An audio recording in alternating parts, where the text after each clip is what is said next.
Professor Adnan Hussein joins us. He is chairman of the religion department at Queen's University, as well as the co host of Guerrilla History. And thank you. Let's, if you don't mind, I always want to know what you want to talk about, but let's do an update on Afghanistan. Uh, I believe in accountability. I believe that if you're chairman of the Joint Chiefs of Staff, Mark Milley. I believe if you're Jake Sullivan, National Security Advisor, Yale Law School, or Anthony Blinken from West Exec, our Secretary of State, and you decide you're going to join the Biden White House and that Bernie wasn't equipped to deal with national security issues, sure, his heart is in the right place, but we need people who know how the sausage is made. Is it unforgivable how badly Biden and these technocrats from our best schools botched it? Is it unforgivable? Well, I don't know if it's unforgivable. It's perhaps not that surprising that it would be messy, it would be disorganized, it would involve a lot of difficult decisions that would certainly not satisfy everyone or anyone, that this was the right thing, to do in the way that they're doing it. I think it's the right thing to do overall as a policy. But the handling of it has clearly caused a great deal of chaos and confusion, and they were really not prepared or clear about how to achieve the goal of withdrawing and evacuating everyone on a timeline that would be accomplished by August 31st. I think they assumed that they would have at least a month, 2 months to work in the current circumstances in Kabul of security under the Afghan government, the previous government that has fallen. And I think the speed of the collapse has exposed how incomplete some of this planning was. But I think under any circumstances, after 20 years of being involved in Afghanistan's affairs, of hiring people to do tasks because the U.S. military occupation, the contractors, the NGOs were all really unprepared in some ways to operate without the umbrella of NATO and U.S. security, that it was going to end up being a real mess to try and pull. When you pull the U.S. military out, it has all of these consequent effects on other people who have been working for them, who have cooperated with them, or collaborated, as they might be seen by other Afghans, who have benefited in some ways from U.S. patronage slash corruption, So it's going to create all kinds of people with various different conditions, and a kind of complex readjustment that's taking place. And none of that would be simple or without difficulties or potential violence. I mean, the real question is the current decision that they're making. So we can move on from kind of pointing out that a political solution was not negotiated early on before the U.S. decided or announced that it was going to pull out. That removed leverage for the Afghan national government and the Taliban to actually negotiate in the intervening months, and clearly also calculations about what the end game was going to look like operationally and logistically. They didn't imagine the scenarios and weren't prepared for that. But quite apart from all of those miscalculations and failures, what decisions can they make now? And it's being circulated in the media that there is pressure from some of the NATO allies, particularly the UK, to request that Biden delay the final troop withdrawal and not make the August 31st self-imposed deadline, but now a de facto kind of accepted conclusion to the U.S. occupation by the Taliban. They're going to regard any delay or further presence of U.S. troops beyond August 31st as continuing the occupation. And so as a result, there's a very serious decision to be made now whether to honor these kinds of requests that for a few more days, a couple more weeks, a month. That's the problem, is that we don't know exactly what would be a reasonable time period to actually accomplish what they think they need to accomplish. But the risks are very high of a violent response, of reopening, military combat, and if they do delay. So this is kind of, I think, the real question now, is what decision to make on that. And this is why I asked Dr. Juan Cole last week. I was rewatching that, by the way. Everybody should go see Professor Adnan Hussein's conversation with Juan Cole, Dr. Juan Cole from Informed Comment. I rewatched it, and I was going to ask you. Go ahead. I had a question about it. Go ahead. Okay, well, we'll get to that. But the reason why I was asking him about what was at stake in the airport, because there was a lot of discussion already. Turkey was offering to, maintain a troop presence with the Taliban's permission to keep it open. And so what's at stake with control over the airport? And it seems like the entire fate of the occupation or of the withdrawal or of what will happen in Afghanistan in the upcoming few weeks has to do with who's going to control and under what circumstances the airport, so that evacuations can take place, but also supplies can come in, and who's going to be in charge of managing that process, who's providing security within the airport. And I think that the connected corollary is that the Taliban right now have not really announced any kind of governance structure. There's no interim government. They've not told the current administration, functionaries and technocrats and bureaucrats of the pre-existing ministries of the Afghan national government. They've not told them, well, continue to do your work, on an interim basis. We will make these announcements later, but just continue providing the services or processing things. Is that because they're still on a wartime footing, that the United States, their assets are frozen? I think the defense minister under the American-supported government is north of Kabul, and he says, I'm the rightful president of that. There's going to be a civil war that I suspect America, we're a bad boyfriend, right? We're going to keep, aren't we? We were kicked out, but we're coming back, aren't we? Well, I mean, see, this is exactly why it is very fateful what Biden does about the August 31st deadline. I mean, already, of course, there were great suspicions that contractors would still be operating and functioning past the deadline. Of course, that was all under the auspices of, the Afghan government surviving for a while, right? If the Taliban take over the entire country, they're not going to tolerate it. But so the plans were that, maybe U.S. troops would be removed, but there would continue to be security forces of various kinds, consulting and working with the Afghan government, providing, intelligence services, training of troops, all kinds of stuff, but it would be privatized.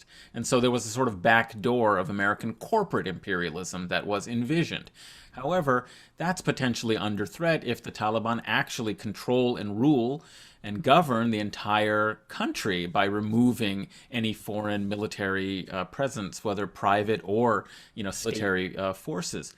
So this is, I think, now, I think you're right that enclaves where there may be warlords or pre-existing political figures that can carve out some part of Afghanistan to be under their authority, that will then be a foothold, much like the Northern Alliance was in the past when The Taliban controlled, I think it was about 80 to 85% of the country, but there were provinces in the north bordering Uzbekistan and Tajikistan, which were a foothold from which the U.S. invasion actually was organized, right, way back in 2001. So the question is, are we going to see the same sort of thing? Because there isn't going to be, under the Taliban controlled territories, the possibility for these contractors and security figures to operate.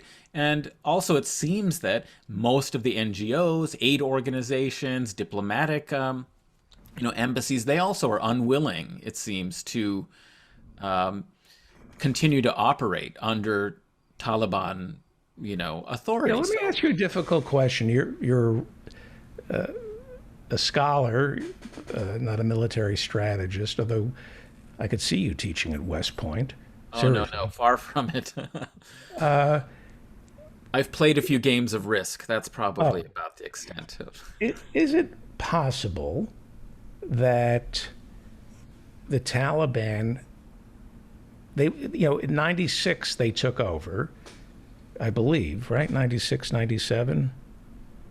And then we drove them out in 2001.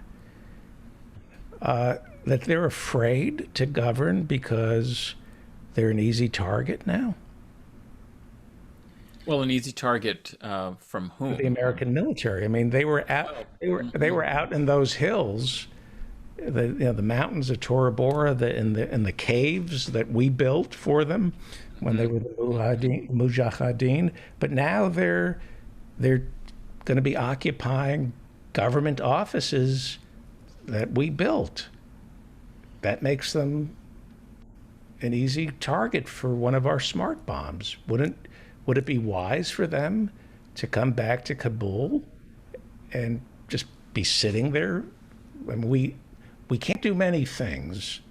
We can kill a lot of innocent people, but we can blow up a building. I mean, maybe this isn't going to end the way we think it's going to end. Well, I mean, you're raising a very interesting point, which is that an insurgency, guerrilla warfare, insurgency, Taliban have always maintained a presence in the countryside where it was very difficult to identify them, where it was hard to locate where they might be congregating and gathering, training, and so on. But if they make the shift from an insurgency movement to, a governing state, there are going to be institutions, there are going to be, things that are much more identifiable. I don't know if it's that they're afraid to do so, although you raise a very interesting issue. I think it's also the challenge of they're not necessarily equipped to run a modern state. Obviously, the Afghan government itself wasn't equipped to do so, but at least they had some trained people and they had resources coming in from outside, that allowed them to at least create a semblance of governance and a government structure. However, it was a terrible failure, which is why it collapsed so quickly, as they clearly weren't able to provide the services that were needed. But they might have had a chance. They at least seem to have some of the, structures and at least some of the specialists. But a lot of those people are people who are fleeing and who are being evacuated. When I hear about all of the interpreters, being evacuated, the people who helped NGOs and troops, communicate with local authorities and so on. These are obviously educated and trained people that would be valuable to a future Afghan society and state. And those resources are being liquidated. There's a huge brain drain essentially taking place of educated people with skills. So I think it's really the capacity question is going to be very serious in the coming couple of months. But already I've heard some academics and journalists on the ground who were interviewed recently talking about how the last 10, 12 days have been a very eerie period where people are very cautious on the streets in Kabul. They're taking a wait and see approach. However, at the same time, there's no governance. You don't know who do you go to. If you have a problem, you don't know who's responsible really for security and policing and all of the services that need to happen to make a large city actually function. And the longer it goes without some administration from the Taliban, the more unstable the situation is going to be. By the same token, the Taliban seem to be waiting and have announced that they're not going to make any government announcements until the last of the foreign troops leave, which is another reason why any further delay past August 31st just means the limbo for the Afghan people of what kind of a government they're actually going to have, continues with all of the consequent disorder and difficulty and erosion of whatever capacity, even survives for institutions of governance. The Pentagon and the America, it's all of us, everybody who's an American, even people on the right, have been doing soul searching. You cannot be reading what's going on and ask yourself, like, what did we do to these poor innocent people in Afghanistan? And what have we done to our soldiers? And who are we as a people to have allowed this to drag on for 20 years? If you have any sense of decency, you've had a bad week. So one of the things I was thinking, and I've thought about this before, and that is, grasping for something positive about the United States and our military. We can isolate a bad actor and bomb them into the Stone Age. I think shock and awe has shown us that, we couldn't kill Saddam Hussein, but we could turn his lights out and create a situation where a civil war could spring up and maybe bomb his supporters and help give rise to a more liberal, if not neoliberal, government. So we don't do that. The Pottery Barn theory that Colin Powell came up with is you break it, you own it. Well, why? Well, why are we fighting these wars? It's to own it. We're fighting these wars for corporate America. So when we occupy Afghanistan or occupy Iraq, we're doing this to rebuild the country in our own image the same way we rebuilt Japan and Germany. That's our dream. That's why we have boots on the ground. We don't trust the people of Iraq or Afghanistan to rebuild their country in their image. It has to be the American image because capitalism demands that we find new markets and a new labor supply. But if we were to take that off the table, Bernie is our president, and it's 2003, it's the invasion of Iraq, and we've decided that Saddam Hussein is in fact a horrible, horrible human being, and there's a will in Iraq to overthrow him. We're going to bomb Iraq enough so that the people in his government rise up and take him out. That might have happened in 2003 had Paul Bremer not been the viceroy who dismissed the elite Republican Guard. In other words, had we not been an occupying force, had we just bombed Saddam Hussein into hiding, tactically, we could have given rise to a rebellion among the elite Republican Guard who would have taken Saddam Hussein out, and they would have had somebody just as bad as Saddam Hussein in charge, right? Well, yes. I mean, I'm just something like that was sort of the realist position. I think, and Paul Bremer was from this real neocon. Kissinger and Associates. Yeah, these fantastical, people who actually don't believe in the state. They don't believe, from this extreme right. They think you let the market decide. You don't need state institutions. Government should just get out of the way. So really, we don't need to keep these people around. We don't need to, to keep the largest employer in the country, right? Still employing all these people, that is, in the army.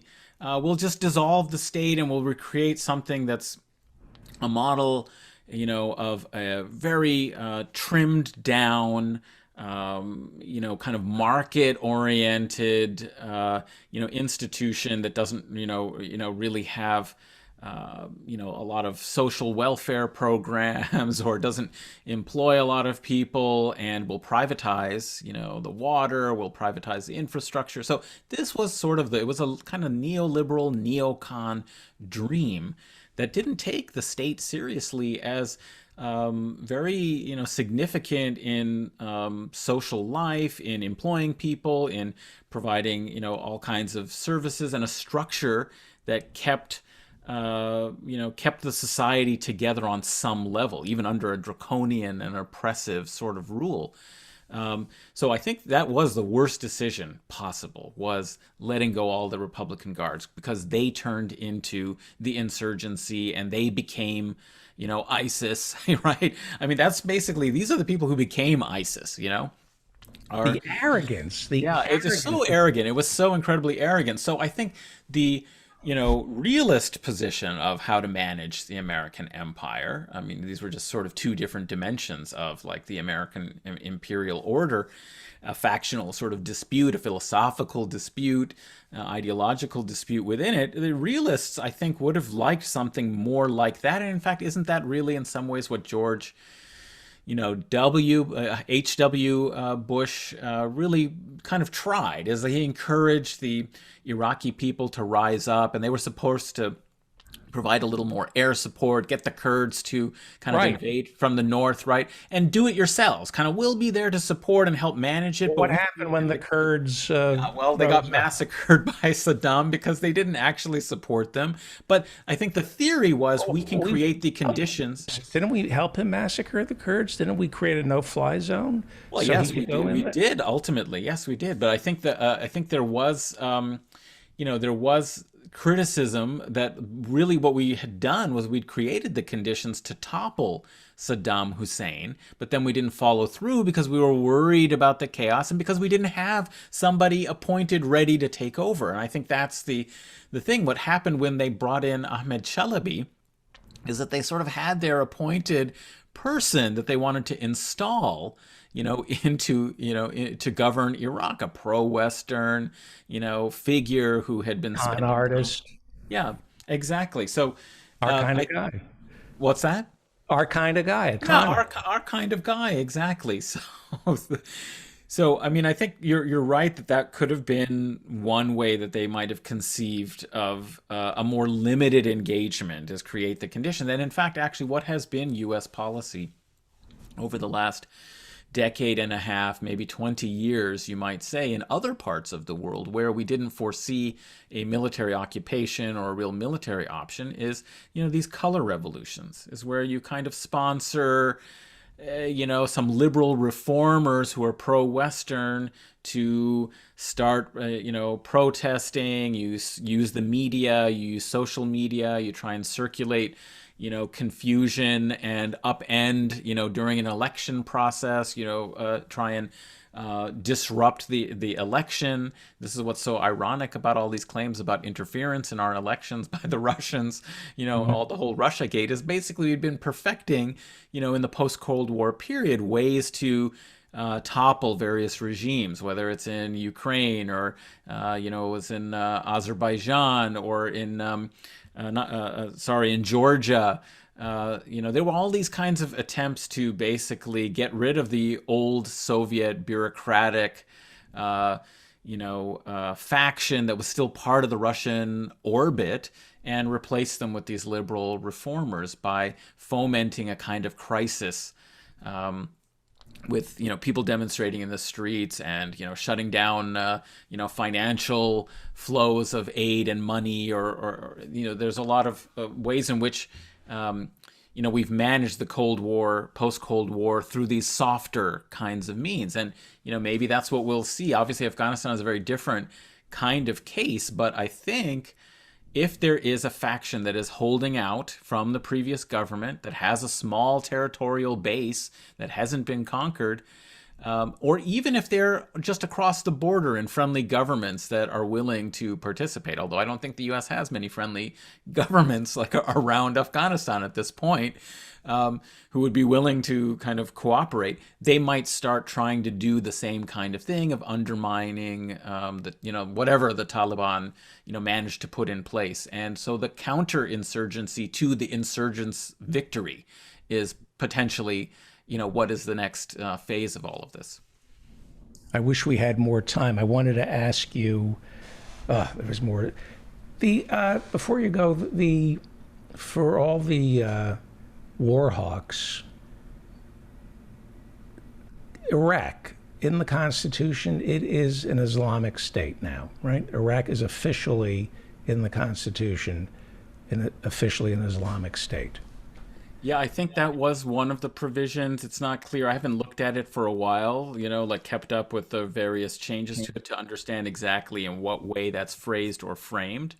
Could be much more, kind of a symbolic sort of statement, because I don't think, in point of fact, it's the same. I mean, there's a lot of variety. Like, it's not Saudi, it's not the Iran, interpretations of an Islamic state.